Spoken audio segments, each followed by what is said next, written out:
سڵای خۆی گەورەتان لەبێ من ئاکام کوردیم ئەو ڕۆژ دێنەوە لاتان بە بەرهەمێکی کۆمپانیای شاومی کەوا ئەویش ئایپادی 5 ئەمە ئایپادە کەوا کۆمەڵە تایبەتمەندی گرنگی لە خۆی گرتەوە بە نرخێکی کەم ئێستاش لەگەڵمان بن بە سەرەتا لەکردنەوەی پاکەتەکەەوە دەست پێ بکەین.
لەلای ڕاستی ئایپادەکەمانەوە لە بەشی سەرەوەی دوگمەی ڕخستنی دەنگەکان هەیە و هەروەها دوانەمایکمان لێرەدا هەیە و هەروەها لێرە جێگەی پێنووسمان هەیە کەوا بۆ بارگاویکردنەوەی پێنووسەکەش بەکاردێت لە ماوەی 18 خولەک بارگاوی پێنووسەکەمان دەکاتەوە و هەم جێگاشتی بۆ وەستاندنی پێنووسەکە. واروە لەلای سەرەوەدا لەم بەشەیەرەدا دوگمەی کوژانەوەی ئایپادەکە خود با بڵێن پاوەرەکەیمان هەیە و هەروەها دوانە بڵۆنگۆمان هەیە لە زۆربەی دۆڵبی ئەتمۆس و هەروەها مایکیش ترمان هەیە.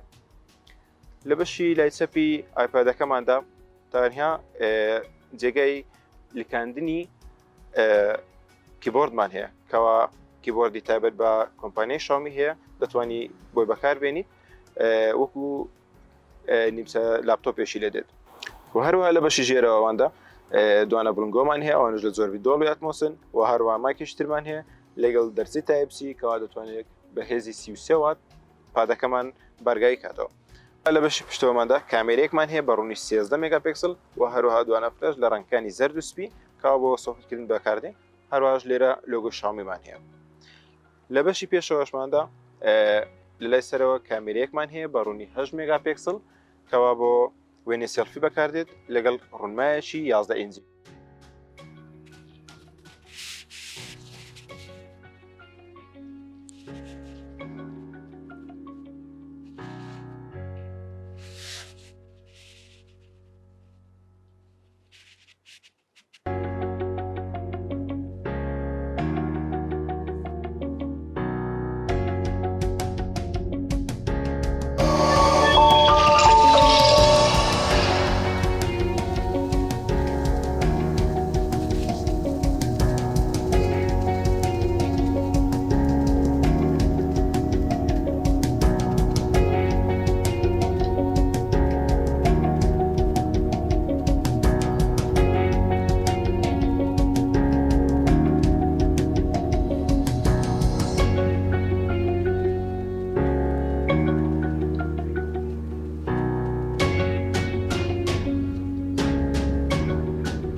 و هەروەها پادەکەمان لە ڕووی پلتفۆرمەوە بەس یەک دەخە ئاوای باز ناکرێت.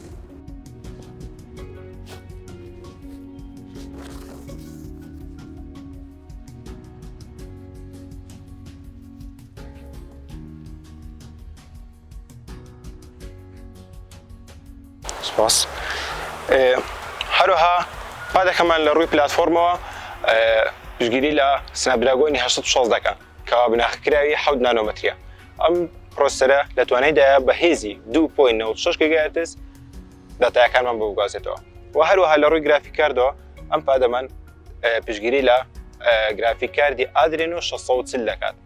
و هەروەها بۆی ئەم گرافیک کاردەمانەوە دەتوانین لە یاریەکانمانە هێزێکی تەواو ئاسبەرزمان بداتێ. بەم هۆیشتەوە لە ڕووی ڕامەوە ڕامەکەی پێگاتۆ لە 6 گیگابایت لە زۆری DDR4X و هەروەها بیرگەکەی 128 گیگابایت لەگەڵ 256 گیگابایتی بەردەستە. زۆری بیرگەکەی پێگاتۆ لە UFS 3.1 کەوا کۆتا ڤێرژنی زۆری UFS کەوا خێراترین زۆری بیرگەیە تاوەکو ئێستا لەسەر ئامێرە زیرەکانمان هەبێت.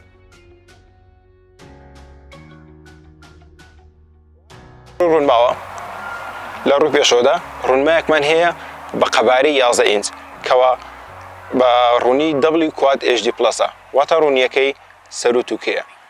بەمەش کاتێک دەچینە بۆ نمونە لە ناو یوتیوب داین ڤیدیۆیەک سیر دەکەین ئەو ڤیدیۆیە سەپۆرتی 4K دەکات لەبەرەوەی یوتیوب ئۆپشنی 4Kمان دەداتێ بەڵام ڕوونمایەکەی 4K نی ئاگادار بن. و هەروەها ڕوونمایەکەی بە ڕوونی 500 نیت دەتوانێت بەرز بێتەوە بە قوڵی ڕەنگەکانی سەر و 1 ملیار ڕەنگ و Dolby Vision و هەروەها پشتگیری لە HDR دەکات بۆ جوانترکردنی ڕەنگەکانمان. کامێرای سەرەکی ئەم پادا بریتە لە 13 مگاپیکسل و کامێرای سێلفی پێشەوە بریتە لە 8 مگاپیکسل. ڤیدیۆگرتەی کامێرای دواوە بریتین لە 4K و 1080 بە 30 فریم و ڤیدیۆگرتەی کامێرای سێلفی 1080 بە 30 فریم. توانستی باتری ئەم پادە پێ کاتوە لە دوو خانەیی بە فراوانی 8720 میلی ئەمپێر و خێرا بارگاوی بوونەوەی بە توانای 33 وات و ئەمەشمان لەبیر نەچێت لە نێو پاکەتەکەیدا ئەو کەلا بارگاوی کە بووی دانراوە بە توانای 22 وات و نیوە. پادەکە خاوەنداری لە تەکنۆلۆژیای سارکەرەوە دەکات کە پێکاتوە لە چینێکی توێژاڵ و گرافین و بە فراوانی 27667 میلیمتر دووجا بۆ سارکردنەوەی پادەکە لە کاتی یاری و ئەرکە قورسەکاندا. هەر لە نێو کارتۆنەکەیدا خاوەندارەتی لە ڕووکاری بەکارهێنەری MIUI 12.5 دەکات کەوا بنچینەکراوە لەسەر ئەندرۆیدی 11دا و هەروەها خاوەندارەتی لە وایفای 6 دەکات کەوا توانایشی باشترمان داتێ لە کاتی کارپێکردن بۆ یاریەکان چکە توانایشی با بڵین کۆنێکشنیشی باشترمان داتێ لە نێوان پادەکەمان و ڕاوتەرەکەمان بەو شێوەیە لۆدینگیمان زۆر کەم دەبێتەوە. وارەوە بلوتۆزەکە پێگاتەوە لە بلوتۆزی 5.0 کەوا بۆ کاتێک کۆنێکتکردنمان لەگەڵ ئێرفۆنە وایرلەسەکاندا دەتوانێت بە سیستەمی هایرێز سەوتەکانمان بداتێت. ئێستا توانن دەستان بگات بەم پادە لە سەرجەم شارەکانی عێراق بە نرخی $390 بۆ بیرگەی 128 گیگابایت و بە نرخی $349 بۆ بیرگەی 256 گیگابایت. بەڵام ئاگادار بن لە کاتی کڕێنی ئەم بەرهەمە دڵنیا بنەوە کەوا گرنتی ئایتیلۆبی لەگەڵدایە چکە گرنتی 18 مانگ دەداتێ و بێجگە لەم بەرهەمە هەموو بەرهەمەکانی شاومی دڵنیا بنەوە کەوا گرنتی ئایتیلۆبی لەگەڵدایە.